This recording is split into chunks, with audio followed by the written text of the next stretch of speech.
Hola, ¿cómo están? Buenos días. Nos da muchísimo gusto saludarlos en una emisión más de Valle de Lágrimas.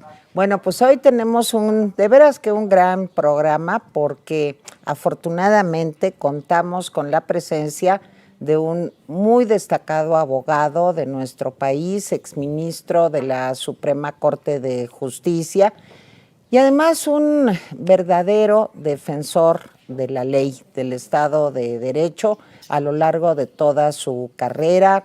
Tiene, ¿qué les puedo decir? Posgrados en Madrid, en la Universidad Complutense, el doctorado, fue director del área de jurídicas del ITAM y es un hombre pues que todos queremos, reconocemos y respetamos.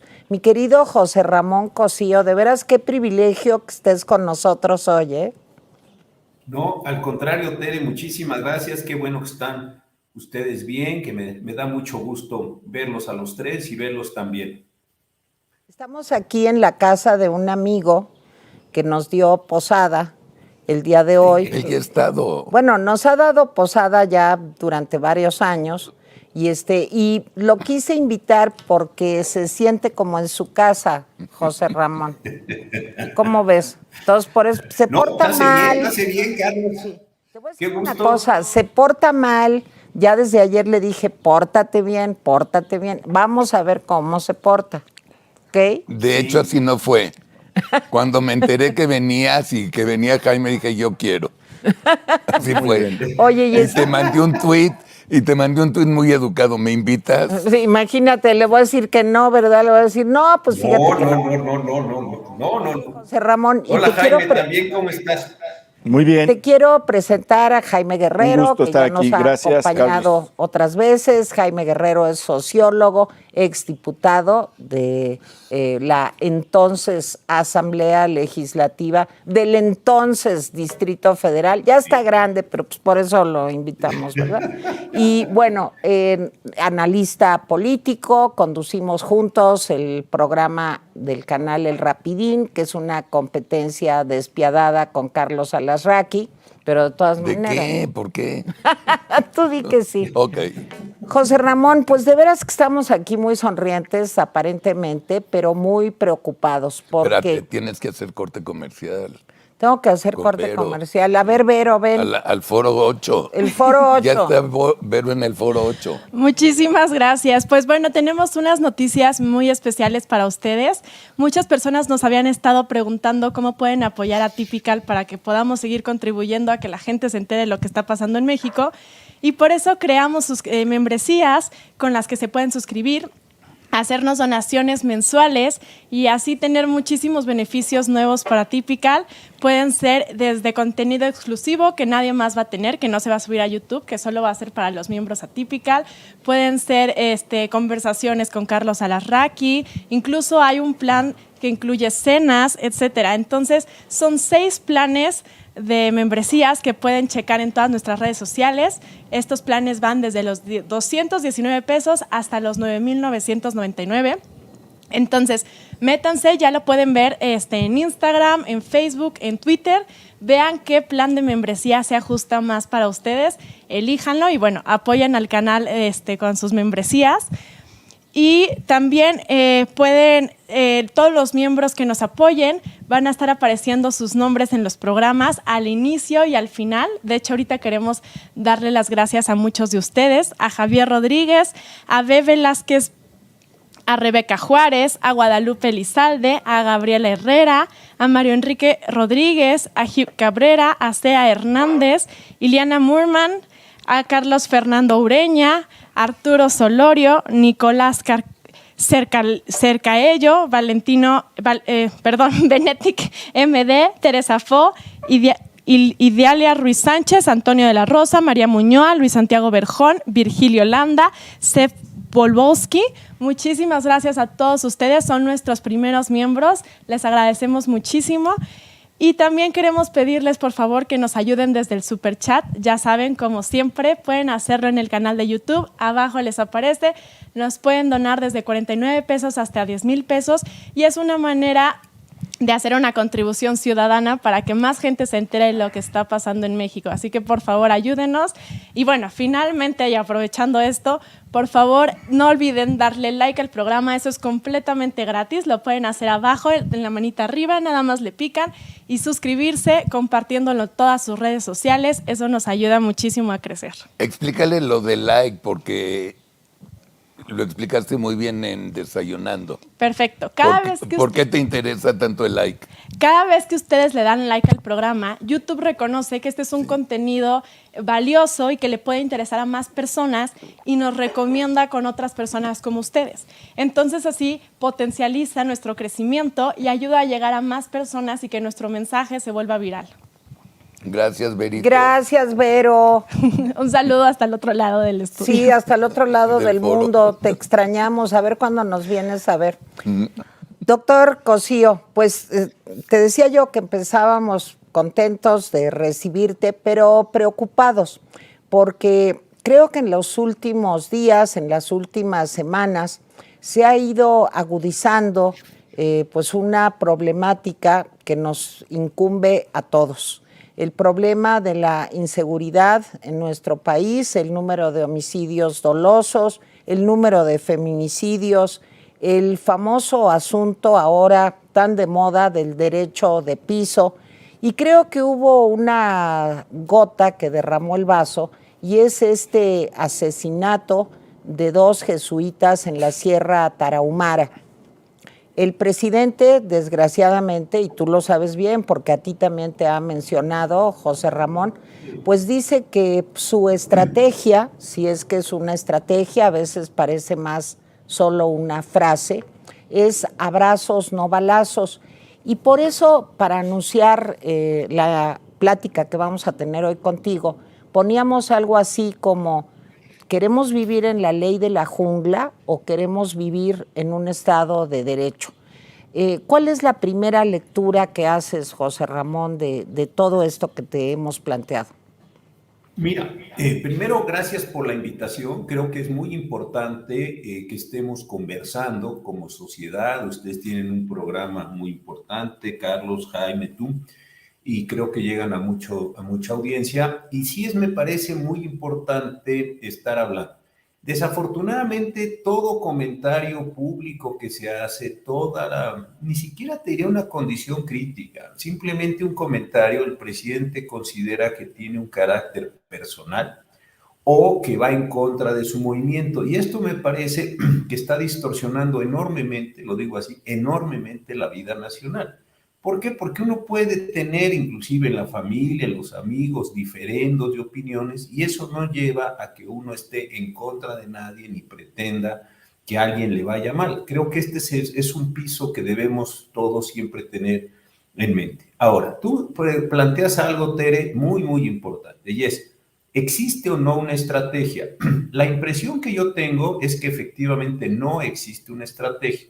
Una estrategia en cualquier actividad, en cualquier proceso, en cualquier realización humana, pues significa tener claros los objetivos, significa poner los medios para lograrlos, tener planificaciones, un orden secuencial de cosas, personas involucradas, capacidad.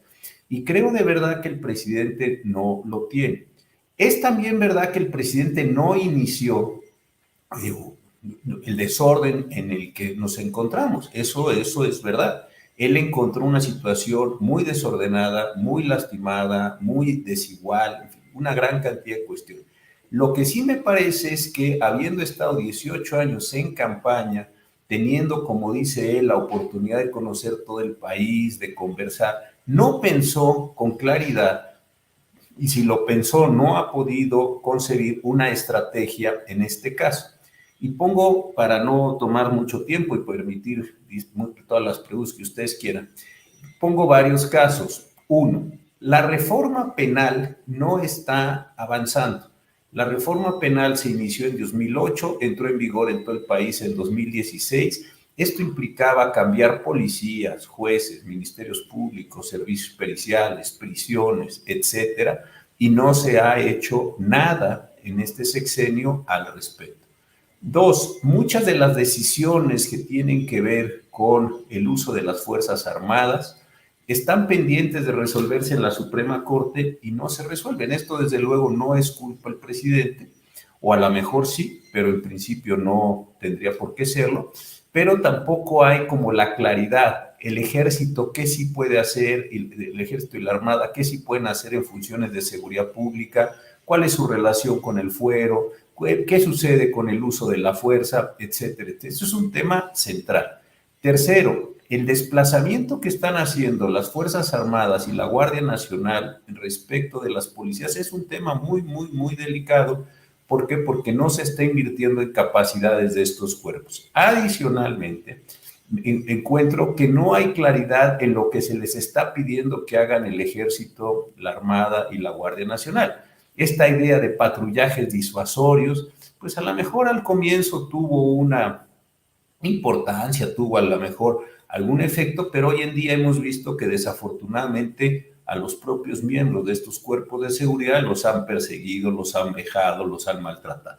Entonces, realmente creo que no existe esta idea.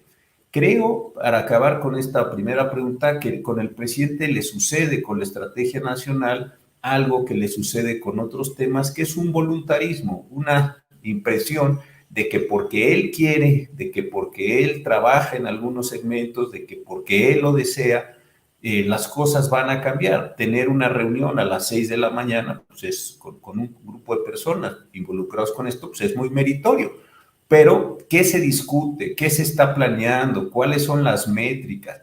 ¿Qué es lo que de ahí estamos viendo? Yo de verdad, y coincido contigo, que no hay una estrategia. Y lo peor de esto es que son dos cosas. Uno, que el presidente cree que sí hay está, y dos, que dice que va a persistir en aquello que cree que es una estrategia, con lo cual pues sí estamos en una situación muy, muy, muy comprometida.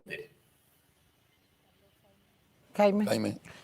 A ver, sí creo que el presidente está ensimismado en su estrategia y eso, o cualquier cosa que eso sea, de abrazos, no balazos, pero el problema que estamos teniendo es una sociedad que me parece que se está conformando. Es una sociedad que no sale a protestar.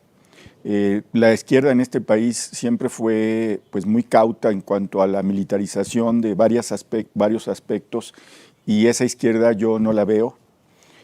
Siempre se cuidó, siempre se dijo, tengamos cuidado con la militarización. Hoy parece ser que ese cuidado ya se perdió, eso primero.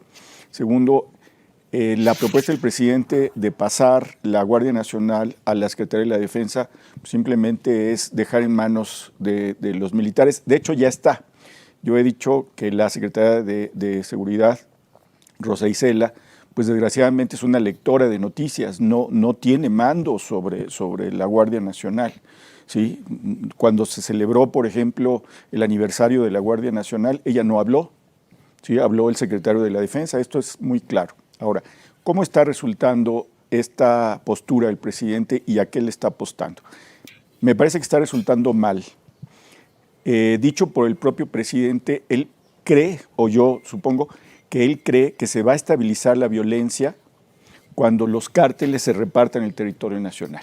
Sí. Es decir, que ya quede muy claro cuál es el territorio del cártel Jalisco Nueva Generación, cuál es el de Sinaloa, un poco en la vieja idea que se tenía de que mientras estuvieran todos en su territorio no pasaba nada. Esa estrategia, funcione o no, nos deja a los ciudadanos inermes frente a la delincuencia, porque simplemente ellos se han extendido en las actividades, pasaron de las drogas y las armas ya a la trata, bueno, hasta la venta de productos pirata, están comprando negocios lícitos, restaurantes, tiendas, etcétera, para lavar dinero. ¿Cuál es el porcentaje de dinero que hay en el sistema financiero que viene de los narcos?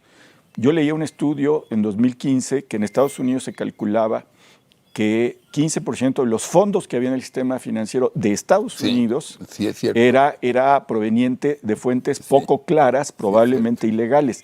Y si en Estados Unidos, que hay una vigilancia, era el 15% en 2015, pues yo me pregunto hoy en México, ¿cuánto es ese porcentaje? Entonces, Estamos viviendo una militarización que no resulta. Yo he dicho también, yo le recomiendo al presidente pues que se duerma una horita más y que no llegue a las 6 de la mañana. Vamos a tener un presidente más descansado, ¿sí? Y a lo mejor con mejores ideas, porque si uno durante 4 años se levanta para reuniones a las 6 de la mañana y no resulta, pues hay que cambiar, porque entonces algo se está haciendo que no sirve. Entonces, esa parte me parece importante, pero me parece también preocupante propuestas como las que hoy se da a conocer en el periódico del obispo de Zacatecas. ¿Qué dijo? Dice el obispo de Zacatecas que es necesario un pacto social con los líderes de la delincuencia.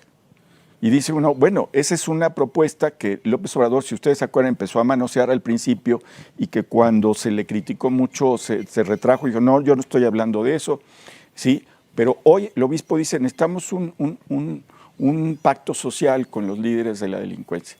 O sea, ¿qué quiere decir eso? Bueno, entiendo cuál es el contexto, porque Zacatecas es uno de los estados más violentos, ¿sí? Los sacerdotes, sobre todo de los poblados más pequeños, son de los más acosados por el crimen organizado, junto con otros, no solamente los sacerdotes. Entonces, entiendo que está desesperado, pero propuestas como esa son propuestas que ya se están haciendo desde otros ámbitos que no es el gobierno federal y te habla pues, de que ya se sienten muy acorralados. Y creo que los ciudadanos nos estamos acostumbrando a estos 262 muertos viernes, sábado y domingo, el segundo fin de semana más violento de este año. Son récords, ya no parece preocuparnos. Pero a ver, José Ramón, si sucediera esto que nos comenta Jaime, de que hubiera un pacto, digamos, con los líderes del crimen organizado, pues estamos ahí ya plenamente claudicando a vivir en un estado de derecho, ¿no? ¿De eso se trata? ¿Cómo lees todo esto? Mira, creo que son varios temas que trata Jaime simultáneamente. El primero, la idea del que dice es una ciudadanía. Yo entiendo el punto, pero veamos la ciudadanía ordinaria. La ciudadanía ordinaria está sometida a una gran cantidad de problemas. Derecho de piso, desapariciones forzadas, trata de personas. Entonces también vas teniendo una ciudadanía, esa ciudadanía, digamos, ordinaria, la que no está en los medios, la que no está en los partidos, pues que es una ciudadanía que la van acorralando. El número de personas que han sido desplazadas internas del país, etcétera, etcétera, va haciendo. Entonces es difícil para esa ciudadanía ordinaria actuar o presentarse a la delincuencia. Pedro, la persona que murió con los sacerdotes jesuitas ahí en la Tarahumara, pues era un guía turístico, personas lo conocían, no era un hombre que estuviera metido en líos, trabajaba bien, lo conocían bien, fue por algún motivo que todavía no queda del todo claro, eliminar.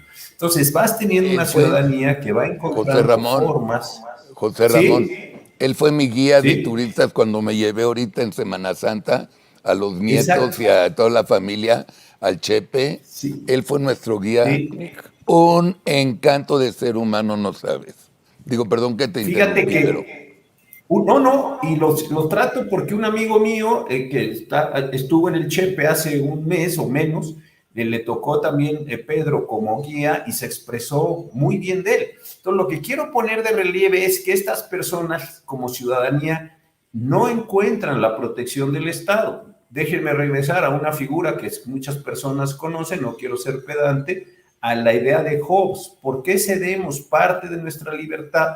Pues porque no queremos tener una vida triste, breve, sanguinaria, de manos de otras personas, ya ni siquiera el Estado. Entonces, ahí hay un grupo de personas que sí me parece que están sobreviviendo a estas cuestiones. Entonces, ahí hay un problema que me parece central. Donde sí puedo coincidir es que en la parte de la delincuencia no hay tampoco una actividad, digámoslo así, abierta. Todo lo vemos como si fuera culpa de López Obrador. Claro, a López Obrador le encanta centralizar una parte de las críticas y de la acción política, pero los gobernadores, los alcaldes, los presidentes municipales, los secretarios de Estado, etcétera, etcétera, también tienen una responsabilidad en esta cesión o en esta concesión de los espacios que se están realizando en el país. Entonces sí creo que aquí tendríamos, digámoslo así, que diferenciar. Ahora, el segundo tema que plantea Jaime, esta idea del presidente de los cárteles podría tener sentido si tuviéramos una diferenciación clara de unos pocos cárteles que se estuvieran repartiendo el territorio y cuyas actividades, digamos, entre sí tuvieran algún tipo de relación económica, ¿no? Entonces tú te quedas, como digamos en el proyecto histórico de Miguel Ángel Félix Gallardo, pues tengo ciertos territorios asignados a distintos cárteles. Pero creo que esta es otra vez una visión histórica de la delincuencia. No se está presentando esto. Tienes cárteles, lo sabemos, en distintas regiones del país, cárteles que van apareciendo, que son escisiones de otros cárteles, y resulta, me parece a mí, muy complicado decir vamos a llegar a un proceso de uno o varios cárteles dominantes. Hay la versión de que el presidente López Obrador está apoyando, yo no sé si es verdad o no, simplemente lo pongo como hipótesis, no tengo ningún elemento para corroborar lo que voy a decir, pero hay la versión de que el presidente López Obrador está privilegiando al cártel de Sinaloa, por eso la reunión con la mamá del señor Guzmán y algunos otros elementos de esa situación. Si esto fuera así y se percibe por los mismos, digámoslo así, competidores que es así, pues lo que uno puede esperar es que vamos a tener una situación muy cruenta en los próximos años, porque el resto de los cárteles supongo que supondrán que está habiendo una acción deliberada del Estado para proteger o para reforzar o para privilegiar a unos frente a otros, y evidentemente esto significará respuestas del Estado para estos efectos. Entonces, desde el punto de vista de la administración de la idea me parece muy complicado. Imaginemos, insisto, no tengo elementos y creo que en este momento nadie lo tiene, pero imaginemos que el presidente efectivamente estuviera respaldando al cártel de Sinaloa. ¿Qué va a ser un cártel tan potente, con buen armamento, con un proceso de expansión muy amplio como es el cártel Jalisco Nueva Generación, frente a esa expansión que está haciendo, pensemos lo que fuera así, insisto en esto, es hipotético, la condición del cártel de Sinaloa? Pues yo creo que va a pasar algo que es bastante obvio. El cártel Jalisco Nueva Generación tendrá no uno, sino dos enemigos: al cártel de Sinaloa y al Estado mexicano que está apoyando al cártel de Sinaloa. Entonces creo que veremos un incremento de la violencia en distintas plazas y bajo distintas condiciones. Pero si esto lo llevamos, como lo decían ustedes, a Zacatecas, a Michoacán, a Tamaulipas, etcétera, etcétera, etcétera, me parece muy complicado. Y hay otra cuestión que me parece que complica muchísimo esta idea del presidente López Obrador. Toda vez que se está generando o manteniendo una impunidad creciente en el país, pues aparecen nuevas actividades delictivas. Todo lo que tiene que ver con la trata de personas de la frontera sur, todo lo que tiene que ver con derecho de piso, la comercialización de ciertos productos por la delincuencia organizada que se ha empezado a conocer, el caso del pollo, el caso de algunos insumos básicos cotidianos. Eso pues son cárteles nuevos, son asociaciones nuevas que es muy difícil que tú digas, pues eso los meto en una red o genero la preponderancia del cártel A o B para que ellos controlen. ¿Cómo van a controlar eso si unos tienen como actividad delictiva las armas, la trata, etcétera, y otros tienen como una actividad delictiva más ordinaria que tiene que ver con productos? La semana pasada el obispo de Guadalajara decía algo muy serio que también al presidente lo molestó, y es: nos están cobrando piso para la realización de ciertas actividades parroquiales. Entonces, la fiesta del santo patrono del pueblo, de la ciudad, lo que sea, que es San X o Santayén, pues les dicen, muy bien, ¿cuánto va? Primero me tienes que pedir autorización para la fiesta. Segundo, si vas a tener una recaudación económica en esas fiestas por limosnas, por los diezmos, por lo que vaya a ser, bueno, pues yo quiero un porcentaje de tanto. Entonces, otra vez, ¿cómo supone el presidente que dándole preponderancia a un cártel se va a controlar todo eso? Y viene la tercera parte, que es la que plantea Tere, que me parece muy, muy importante y la más seria de todas. Darle preeminencia a un cártel, lo único que significa es que le estás delegando a ese grupo armado la aplicación de la coacción estatal en un territorio determinado o respecto de unas personas concretas o en relación con unas actividades específicas.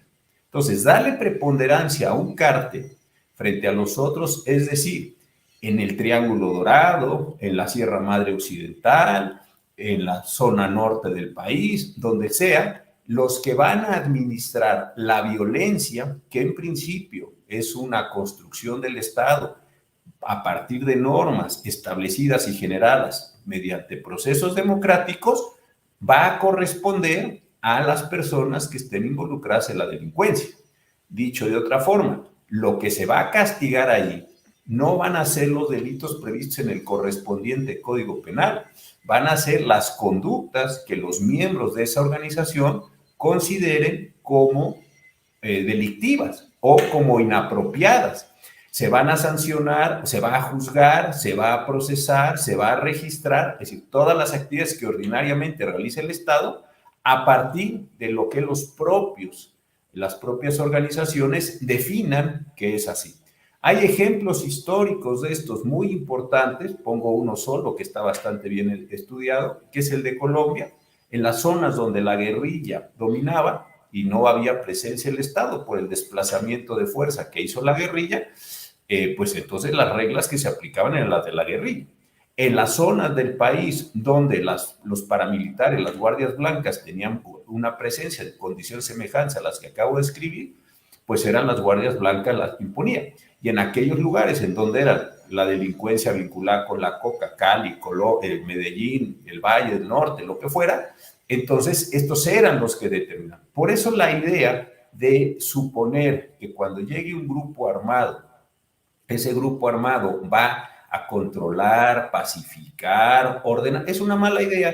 ¿Por qué? Porque lo que estás generando es un grupo, si no hegemónico, sí de enorme potencia, que va a tener la capacidad de administrar violencia, si no en la misma proporción que el Estado, sí al menos en una proporción muy alta, en espacios que el Estado precisamente le cedió.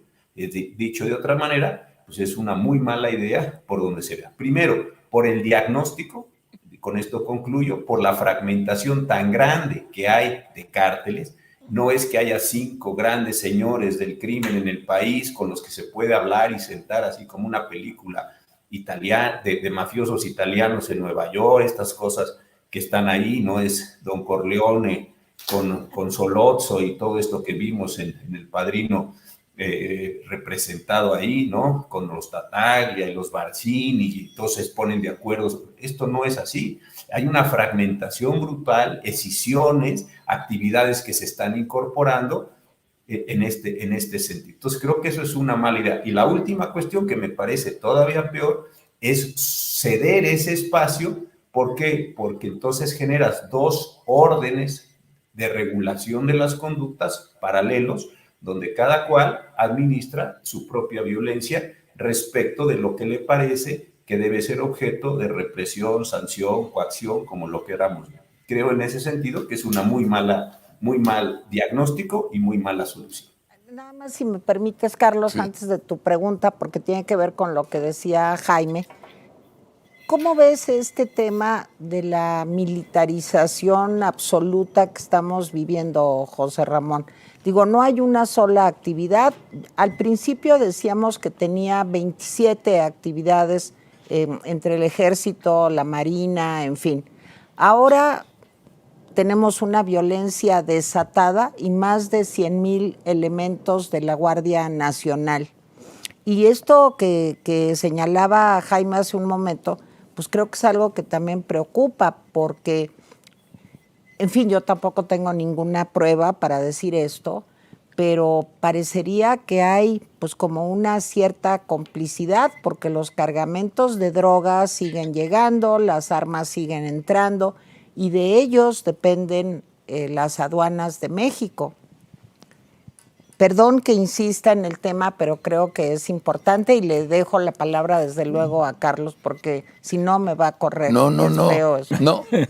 Sí, solo por José eso. Ramón, tú sabes, Atypical está muy obsesionado con el caso de Alejandra Cuevas, que ya salió, gracias a Dios.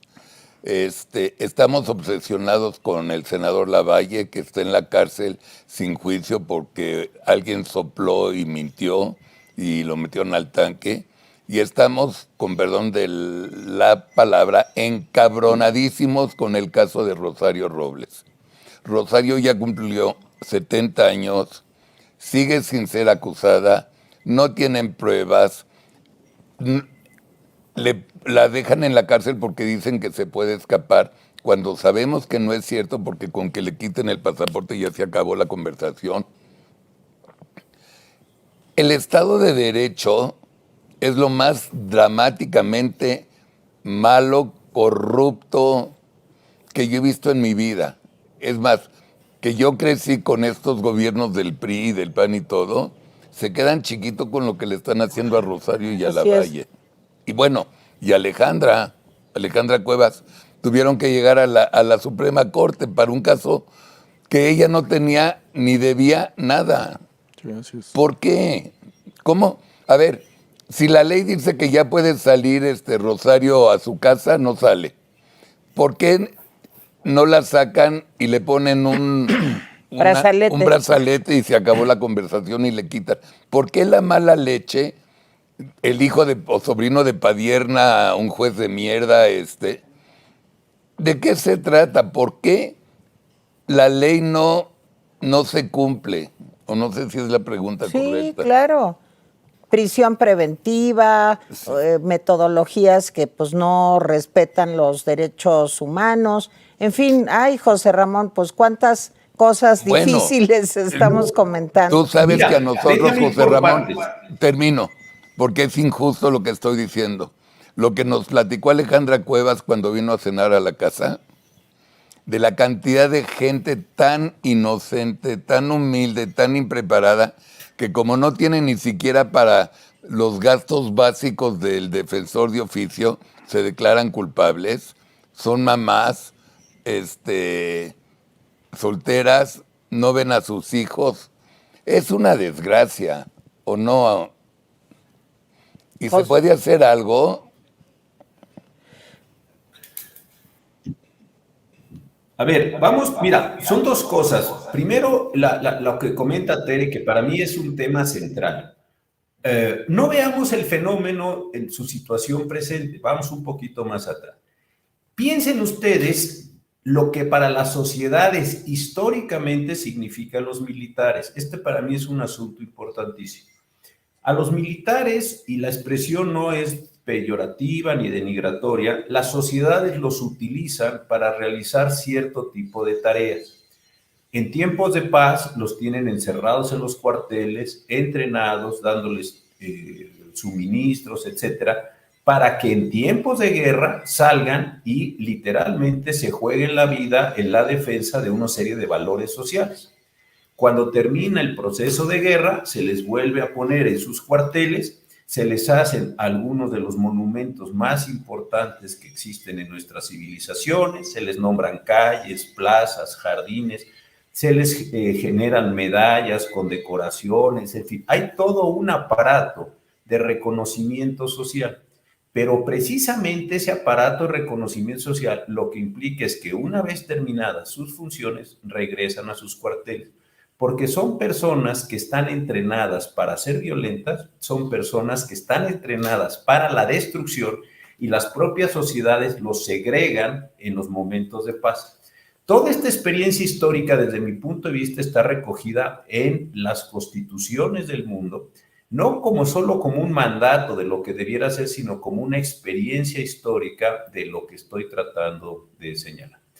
Si esto es así, la Constitución o las constituciones del mundo dicen algo semejante a la nuestra, y lo voy a decir casi textualmente. En tiempos de paz, los miembros de las Fuerzas Armadas no pueden hacer más funciones que las que tengan exacta conexión con la disciplina militar. Y después hay un punto y seguido en este artículo y describe dónde tienen que estar esas Fuerzas Armadas, y es en una especificidad de fuertes, cuarteles, etc. La Suprema Corte desde hace ya muchos años ha venido ampliando en México, y ahora sí, las bases de participación del ejército. No empezó López Obrador con esto. Esto tiene raíces desde los años 60, con temas como las operaciones de contrainsurgencia, operaciones de vigilancia, operaciones también que tenían que ver con la protección civil, con el DN3, etcétera, etcétera.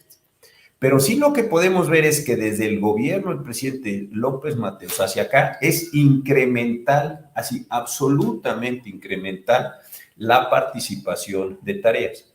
¿Qué es lo que está haciendo una diferencia entre el gobierno de López Obrador al resto de los gobiernos? Me parece que dos cosas. La primera, que es la que decía Tere, es la cantidad de operaciones y de actividades que se les van a dar. Ahí sí hay un incremento cuantitativo de tal magnitud que el presidente López Obrador sí genera o da lugar a una diferencia con respecto a todos sus antecesores. Podría uno ver obras, presupuestos, elementos, eso no es discutible porque la información está extraída de los propios informes de ellos. Pero hay un segundo elemento que sí me parece que genera una diferencia. Y es que el presidente López Obrador no solo ha ampliado estas bases de actuación, sino que las ha formalizado en reformas legales o constitucionales.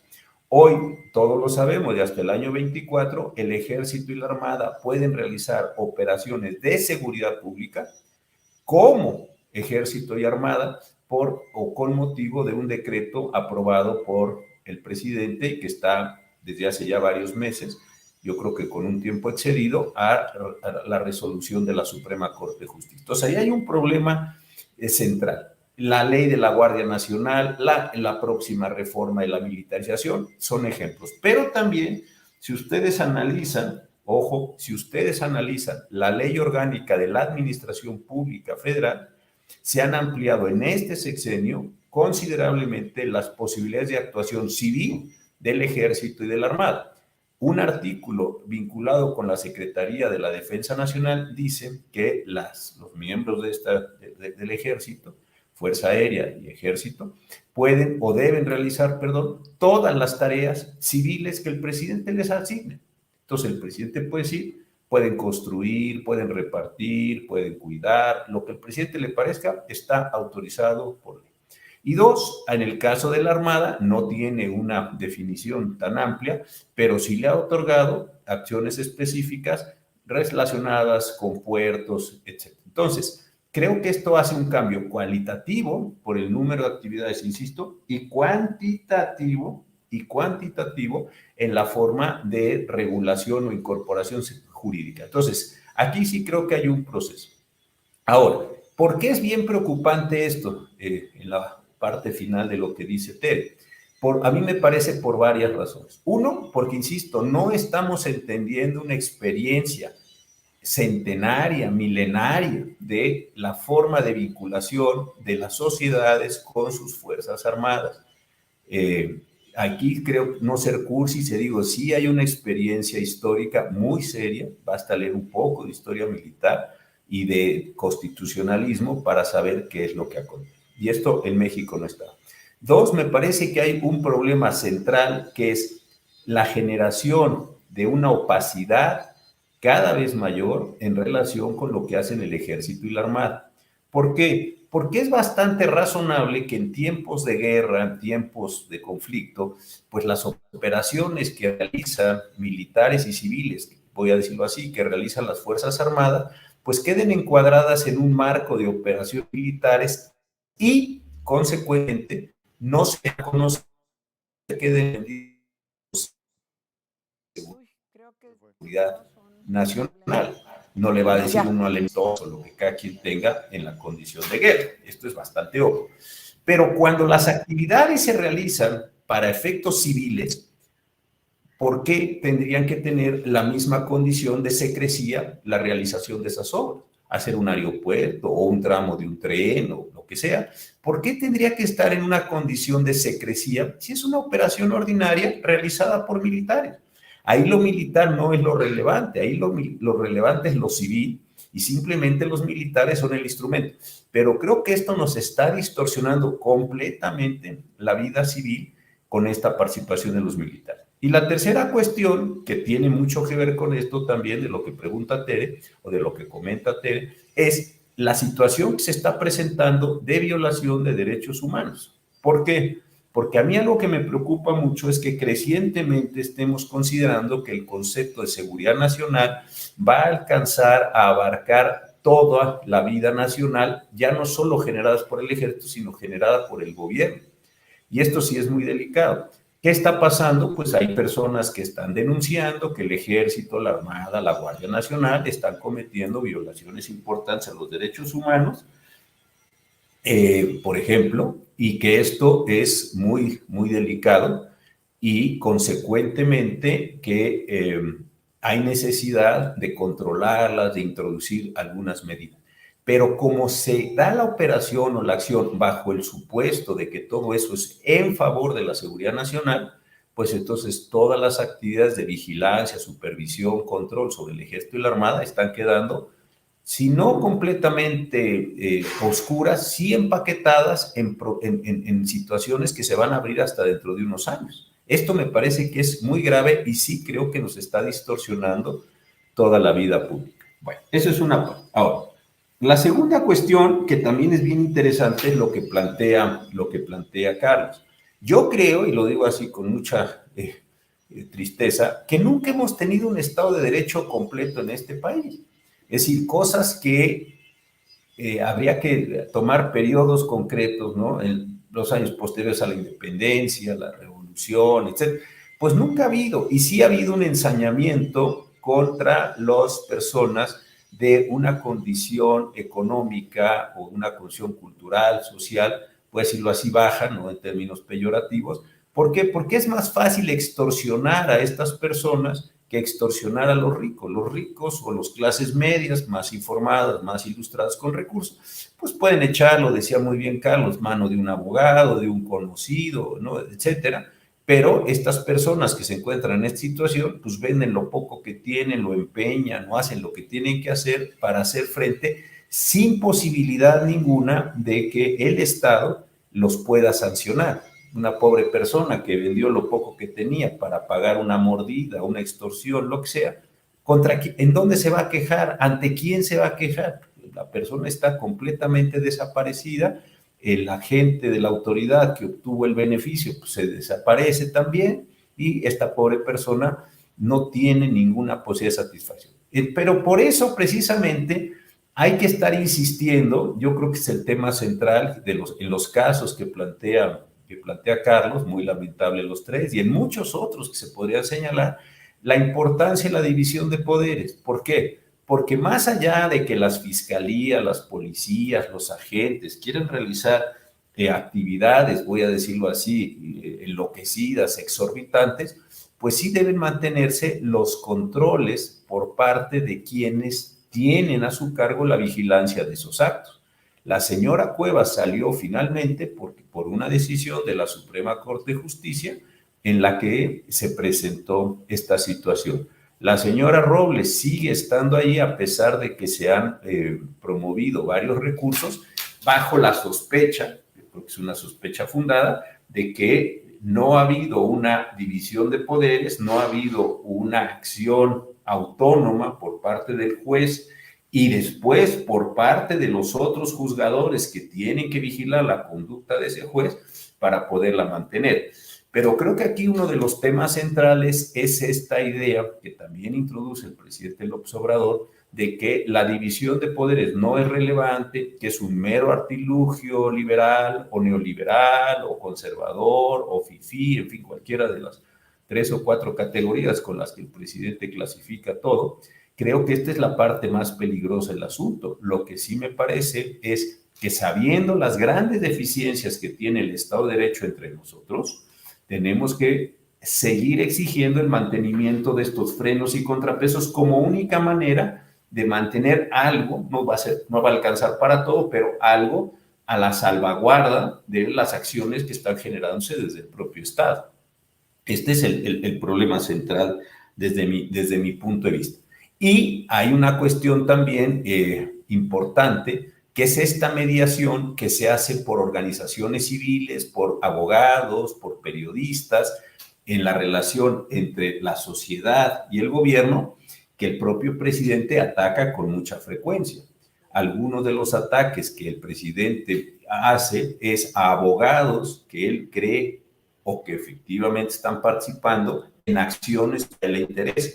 Entonces, el presidente no ve el derecho que las personas pueden tener a una defensa frente a las acciones del Estado, sino que el presidente ve la oposición que se está realizando a lo que él piensa, supone, más allá de lo que disponga el orden jurídico, que debiera acontecer en nuestro país. Ese voluntarismo, otra vez, del presidente es el que se ve acotado por normas, reglas, abogados, organizaciones no gubernamentales, programas como el de ustedes, etcétera, etcétera, y eso es lo que le acaba a él molestando, y por eso me parece que vienen todos estos ataques muy injustificados en la mayor parte de las ocasiones sobre esas acciones de mediación, déjenme ponerlo en una sola palabra, que se están realizando entre el gobierno y algo muy genérico, pero pues en fin, hay que usar las palabras para abreviar, que es la sociedad.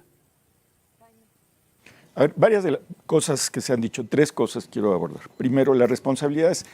Tienen razón cuando se dice que los 3 niveles de gobierno tienen responsabilidades en el asunto, es cierto. Pero vamos a ver la historia de este país, el centralismo que ha habido. ¿Cuántos de los municipios en este país tienen realmente el recurso? ¿Sí? Porque para hacer cosas hay que tener dinero. ¿Cuántos de los municipios tienen dinero para hacer cosas importantes? 1. ¿Cuántos de los municipios tienen la capacidad de capacitar a sus policías? Entonces, sí, hay una responsabilidad en el papel, pero en los hechos la responsabilidad de la gran mayoría de los municipios es muy limitada. Luego vamos a los gobernadores. Este país es tan centralista que los gobernadores dependen del gobierno federal. O sea, la integración de esta república está hecha para que el gobierno federal tenga un poder absoluto. Por ejemplo, en Estados Unidos eso no pasa. Los gobernadores pueden desafiar al presidente. Aquí el presidente va a todos los lugares, ¿sí? Y lo reciben con alfombra roja. Yo no digo que le digan de groserías, por supuesto, pero los gobernadores están sometidos a los presupuestos, al apoyo de las Fuerzas Armadas. Entonces, pues sí, hay distintas responsabilidades, pero veamos esto, la responsabilidad depende de la capacidad de hacer. Hay un concepto muy interesante en Lenin, perdón que traiga a esta mesa Lenin, pero yo leí mucho a Lenin, que decía, que hablaba de la dualidad de poderes. ¿Sí? Cuando hay un Estado que se empieza a ser infiltrado por guerrilla o crimen organizado y que ya no cobra impuestos ese Estado. Tenemos zonas de este país en donde ya se da la dualidad de poderes. Es decir, zonas en Michoacán, zonas en Tamaulipas, zonas en Guerrero, donde hay una dualidad de poderes, pero no por guerrilla o por movimientos de izquierda, sino por crimen organizado. El presidente no lo admite. Cuando fue al Triángulo Dorado lleno de gente trabajadora y honrada, según el presidente, se detuvo a la comitiva de periodistas. Se le planteó al presidente en la mañanera y el presidente dijo, no, eso no es importante. Caray. Sí, un retén de periodistas. Que hombres armados civiles detengan con armas de alto poder de uso exclusivo de las Fuerzas Armadas a un grupo de periodistas, así sea esos periodistas, pues es un escándalo. Entonces, primero, sí, tenemos responsabilidades, pero definitivamente la responsabilidad del presidente de la República es mucho mayor que la de cualquier presidente municipal que no tiene recursos o cualquier gobernador. Digo, hay gobiernos estatales que son muy fuertes, Jalisco, Nuevo León, pero hay gobiernos estatales pues, que dependen casi para vivir del gobierno federal en absoluto. Segundo, el acuerdo. Yo no puedo decir que hay un acuerdo explícito del presidente con el crimen organizado, ¿sí? Aunque tenemos muchas evidencias. Pero lo que sí puedo decir es que hay un mensaje implícito del gobierno federal hacia el crimen organizado.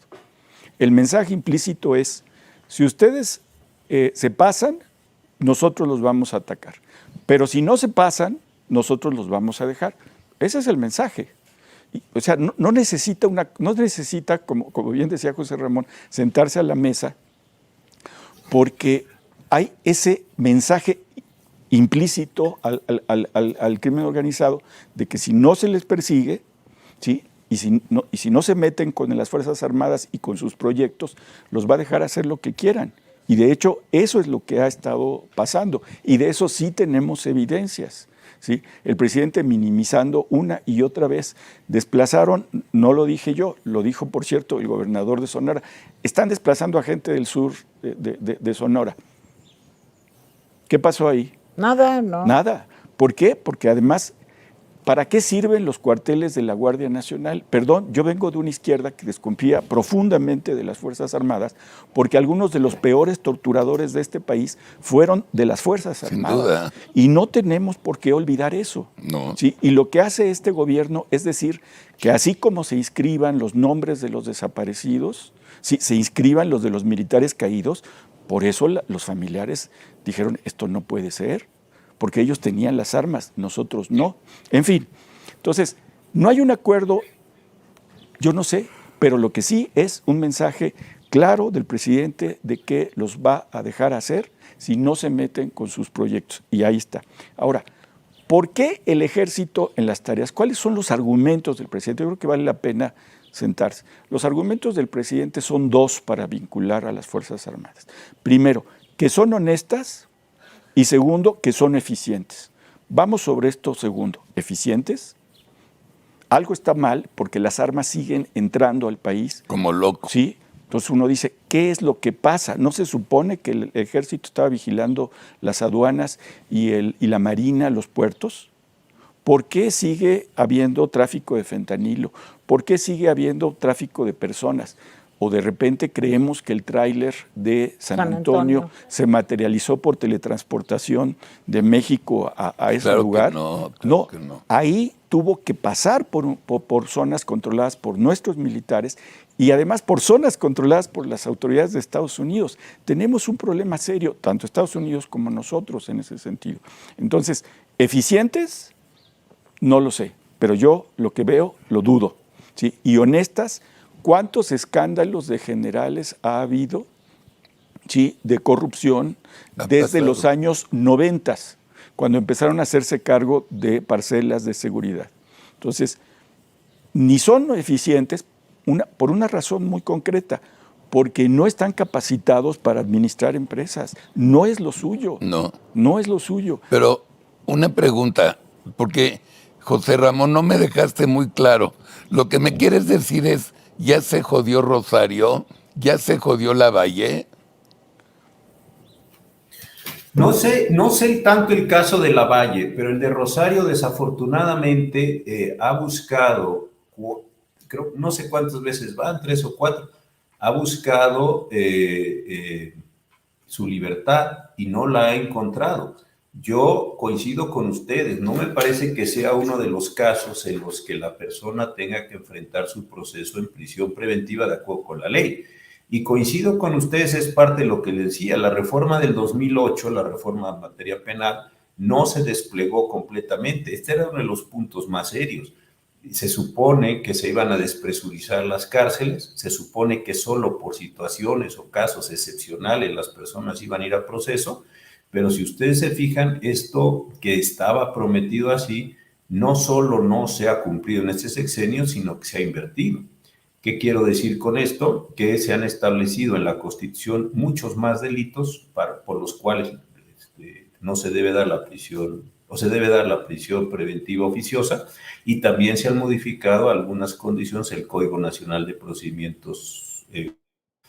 Entonces, huachicol, delitos electorales, etcétera, el presidente logró, con las mayorías que tenía en el primer tercio de su gobierno, o la primera mitad de su gobierno mejor, lograr estas modificaciones. Entonces, sí creo que se está presentando.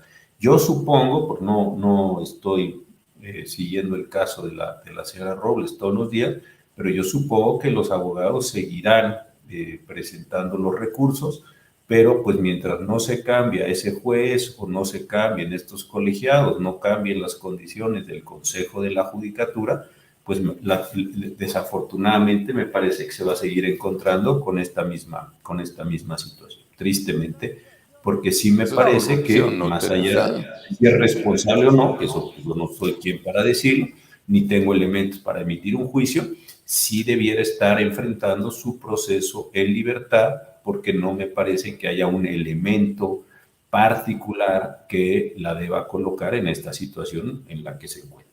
Sí, yo lo que pienso es que sí se va a acabar esta situación, este impasse de años y años en prisión preventiva, solamente cuando salga el señor López Obrador del gobierno, porque es un caso de venganza. Es mi punto de vista sí lo es, muy por personal. supuesto que lo es. No es una cosa que tenga No. que ver con la justicia, los procesos, en fin, es un asunto de una venganza. Pero la venganza no debe entrar en la justicia, José Ramón. Pero está.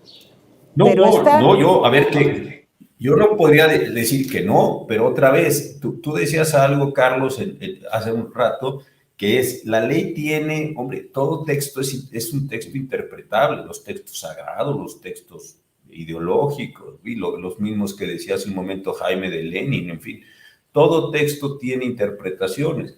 Aquí me parece que con lo que se está jugando son con interpretaciones de los textos en cuanto a la condición de la señora Robles. Si me parece que se hiciera una interpretación ordinaria, normal, textual, inclusive, voy a cargar un poco los énfasis de la interpretación, una interpretación textual del texto, pues sí debiera estar en libertad, en su casa, ir a presentarse ahí cada vez que fuera. Tú lo decías muy bien, hay un sistema antiguo de firmas, hay un sistema de retirar el pasaporte, hay muchas formas de tener un cierto tipo de control sobre las personas que están procesadas, históricamente ha funcionado, fianzas importantes, brazaletes, en fin, una gran cantidad de medidas de aseguramiento para que las personas no se vayan. Yo creo que eso se podría dar. Entonces, si el texto es claro, si la condición de la mujer es clara, pues entonces uno pareciera que sí puede inferir que se han introducido elementos, voy a ponerlo así, subjetivos respecto de una situación que debiera ser objetiva. Ahora, esos elementos subjetivos de un juez suelen poderse corregir mediante la acción de otros jueces de jerarquía superior.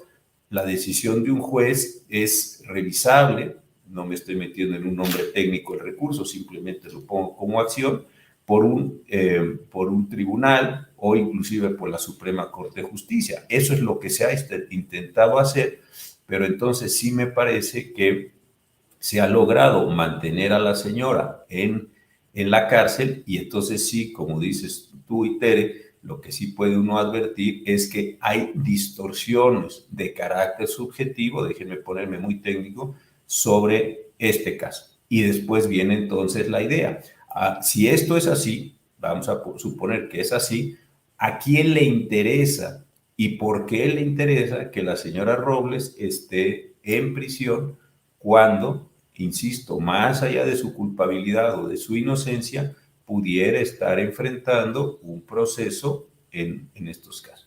¿A quién le interesa seguirla acusando? ¿A quién le interesa negarle las medidas para que salga? ¿A quién le interesa presionar para que esto se dé? Pues entonces sí, siguiendo esta huella muy, muy fácil, pues entonces uno sí llega o podría llegar a personas pues, que están colocadas en una posición de poder que a su vez tienen influencia sobre los órganos que están manteniendo esta situación que en principio pues no se debiera dar.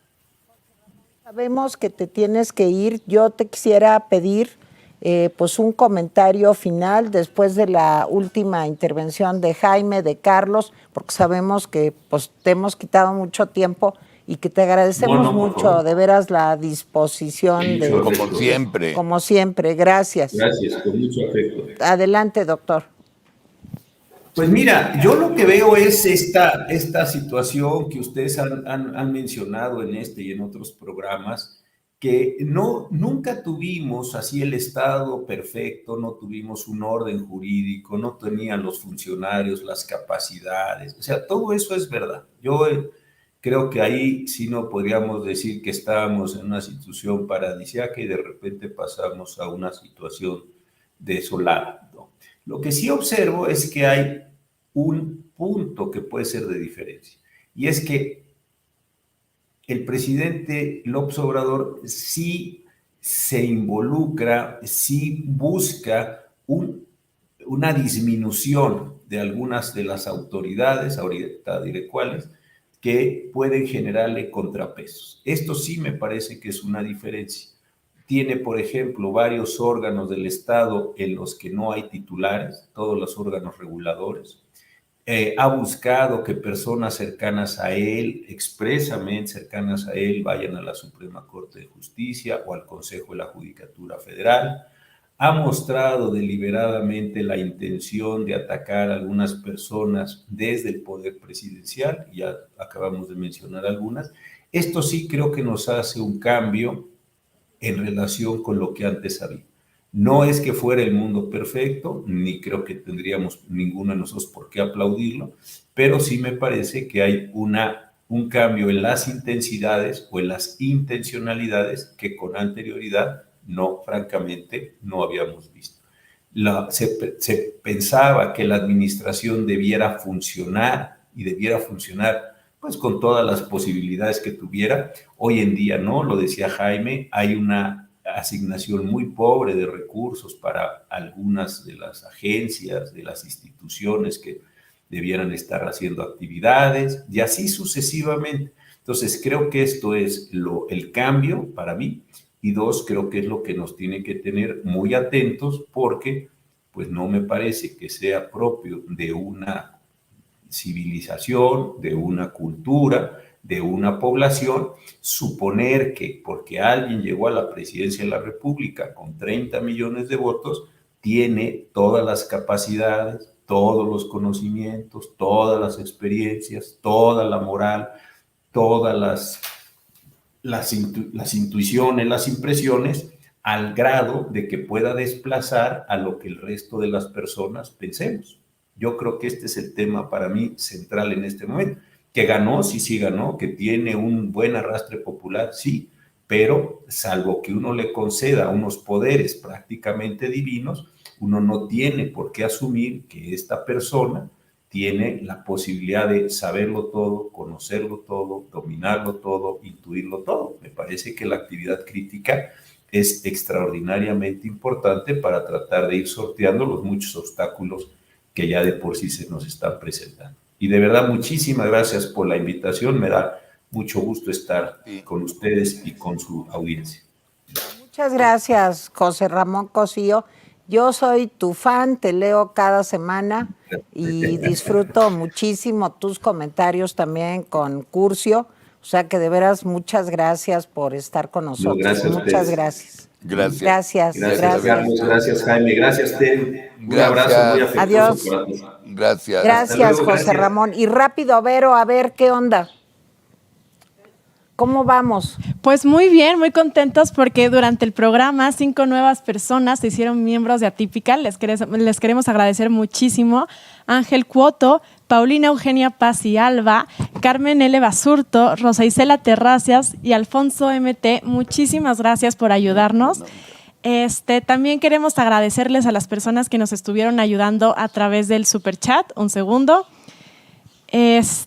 Maestra Geek nos dio 100 pesos, muchísimas gracias, y nos dice muy buenos temas invitados como siempre con la señora Tere Vale. Y también Carmen L. Basurto nos dio $5. Carmen, muchísimas gracias por apoyarnos. Una cosita más, he visto que varias personas nos han comentado que tienen dudas de cómo volverse miembros oficiales de Atypical TV. Lo pueden hacer en el programa, abajito en la descripción, van a ver una liga, ahí le van a picar y los va a llevar directo al link en donde pueden elegir una de las 6 planes mensuales con los que nos pueden apoyar. En muy poco tiempo les vamos a subir a nuestras redes sociales un video donde expliquemos paso por paso cómo le pueden hacer para que sea muy sencillo entrar y apoyarnos. Y como siempre, nada más pedirles que también nos apoyen compartiendo el programa en todas sus redes sociales y dándole like. Eso es completamente gratis. Nos ayuda muchísimo, nos ayuda a llegar a más personas y que pues más gente abra los ojos de lo que está pasando en México. ¿Hubo más likes? Sí, está subiendo el número de likes, entonces por favor ayúdenos, pero todavía es muy bajo respecto al número de personas que nos ven. Es facilísimo, es solo un clic, no tienen que irse a ninguna otra página, solamente le pican la manita arriba, viene abajitito del video, es muy fácil y nos ayuda muchísimo. Vero, bonita, gracias. Muchísimas gracias, los extrañé del otro lado, pero sí, aquí estamos. Nosotros también. Gracias, Verito. Jaime, un comentario final antes de despedirnos. Bueno, decía el ministro en retiro que no se le puede pedir al presidente que sepa todo. Sería bueno que el presidente lo supiera, porque él cree que sabe Seguro, todo. seguro. Sí. Sí, Entonces, él cree ese que- es uno. No se juzga al presidente porque pueda todo, sino en función de lo que era su propósito. O sea, yo no inventé las metas, ni Carlos, ni tú. Las metas se las inventó él. Él dijo, yo voy a hacer esto. Voy a acabar con la corrupción. 4 años. ¿Se acabó la corrupción? No. Voy a mejorar la economía No, aumentó. de los más Sí. pobres. ¿Sí? ¿Ha aumentado la economía de los más pobres? No. No. Sí, se puede atribuir que la pandemia, se puede atribuir que la crisis, por supuesto. Pero ¿qué ha hecho? ¿Dónde están los recursos para apoyar a la gente? Los recursos de los programas sociales son muy limitados. Tenemos 10 millones, al menos, de gente que se ha incorporado a la pobreza. Una clase media muy castigada. Muy. Sí, muy castigada. Es cierto. Dijo que iba a mejorar la educación. ¿Ha mejorado la educación?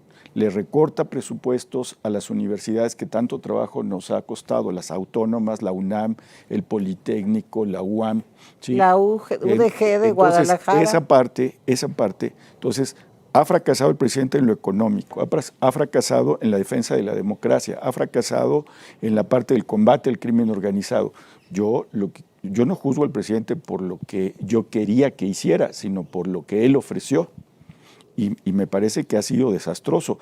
Por supuesto, líbreme Dios de pensar que Peña era lo máximo o Calderón era lo máximo. No, tú sabes que y hemos estado en desacuerdo sobre eso, pero este presidente, con el proyecto que tenía, Carlos lo decía, llevó 18 años Sí. en campaña, pues era para que hubiera aprendido algo, ¿no? Muy bien, pues Jaime Guerrero, de verdad te agradecemos mucho. Yo nada más quiero terminar este programa, que es el primero de Valle de Lágrimas, después de que pues, Carlos fue tan arteramente atacado por el señor presidente. Ah, Sí, y de verdad, Carlos, para mí es un privilegio trabajar contigo, sabes lo que te quiero, eres mi amigo querido de toda la vida.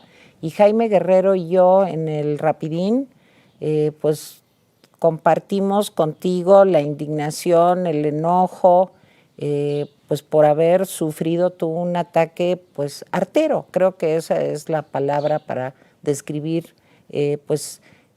esta sin razón, porque aquí, si me permiten, yo quisiera tomarme un minutito más para decir esto, y es algo que tú dijiste, Jaime, también en el Rapidín. Sí, Carlos puede ser grosero, puede decir cosas terribles, pueden ustedes estar de acuerdo con él o no, pero Carlos no es el presidente de la República, ¿verdad? Carlos es un comunicador, es un hombre con una trayectoria muy importante en los medios de comunicación, como publicista, como un hombre que diseña estrategias, que comunica exactamente, y no es el presidente. Entonces, a pesar de los artículos que he leído también en el sentido de que es que qué cómodo, qué piel tan delicada tiene Carlos, porque él reacciona cuando el presidente le dice tal y cual. Sí, nada más que la fuerza que tiene Carlos Alarraqui es infinitamente menor, pero infinitamente menor que la fuerza que puede tener un presidente como López Obrador. Y ahí está tu artículo del viernes en El Economista. Nomás cuéntanos tantito para pues completar esto que estoy diciendo, Jaime. No me voy a hacer publicidad entonces rápidamente. hazla en tu casa, claro. Se llama López y Goebbels. Yo lo que digo, sí, lo que digo es que nos estamos conformando, estamos normalizando los ataques del presidente a personajes, a instituciones, ¿sí? Y eso no debe pasar. Pongo el caso de Carlos Alarraqui porque es el último de una serie de ataques. Exacto. ¿sí? O sea, Ni por judío ni nada, es sí, el último. Tenemos un gobierno que investiga las propiedades de sus adversarios, que son enemigos realmente. Tenemos un gobierno que los vigila, porque de veras, para saber que fulano, sultano tienen una casa acá y otra casa acá, pues ahí hay algo. ¿sí? Pero además, lo que se me hace inaudito, ¿sí? para un fifí neoliberal y orgullosamente judío, autonombrado tú, Sí. es que el presidente se tome la libertad de decir hitleriano. Y entonces mucha gente dice, pero es que Carlos lo dijo primero. yo lo decía desde antes, hay una diferencia. Cuando Carlos dice, o Carlos o quien sea, López Obrador es un hitleriano, pues la gente puede estar de acuerdo o no, puede apagar y decir ya no vuelvo a oír a este hombre, me parece indignante. Pero el presidente de la República tiene una responsabilidad con las palabras, porque las palabras de él las siguen gente fanatizada, la sigue un partido, la siguen instituciones. Entonces hay una responsabilidad diferente y esa responsabilidad hace que no sean iguales, ¿sí? Y eso es lo peligroso. Pero además el regreso, tengamos claro que López no es Goebbels y López no es afortunadamente Hitler, ¿sí? Exacto. ¿Sí? Pero se parece. Pero, por ejemplo, cuando usas esos adjetivos, pues quien te lee puede decir, pues se pasó o no se pasó. Pero cuando el presidente los usa, eso es peligroso. Y lo que digo al final del artículo es, no nos habituemos a que esto es normal, que el presidente pueda tomarse tranquilamente la atribución de golpear a Carlos, de golpear a Loret. Sí. Yo puedo decir, a mí Loret no me gusta su periodismo. Bueno, ese es otro problema. Si no lo vías, ya acabaste. Así es. Claro. Perseguir a Broso, etcétera. Decir que además Broso hubo un tiempo en que era inteligente. Ahora resulta que el presidente da diplomas de inteligencia. Sí. Sí. Bueno, eso se trata pues, el artículo, véanlo. Gracias, Teresita. No, muchas gracias, Carlos. Y aquí Gracias, seguimos. Jaime. Aquí seguimos orgullosamente en Atypical TV y en Valle de Lágrimas. Tenemos 2 hashtags. El primero es vamos y seguiremos denunciando. Ese es un hashtag. Y el otro, no nos vamos a callar. Claro que no nos vamos a callar. Aquí estamos y gracias a todos ustedes que son los que componen Atypical, pues los amamos. Y ya lo dije en la mañana, gracias por todo el apoyo que tuvimos, que el cariño, la cercanía, ya no importa lo que dijo López Obrador, bastante irrelevante. Y sus chairos valen madres también, entonces. Bueno, que tengan un gran día. Gracias. Los esperamos luego en el Rapidín también, ¿eh? Acuérdense, Sí. ahí en el Rapidín. ¿A qué horas? A las 2, ahí vamos. Ahí van, ok. Bueno. Gracias. No, muy bien. Muchas gracias. Bye.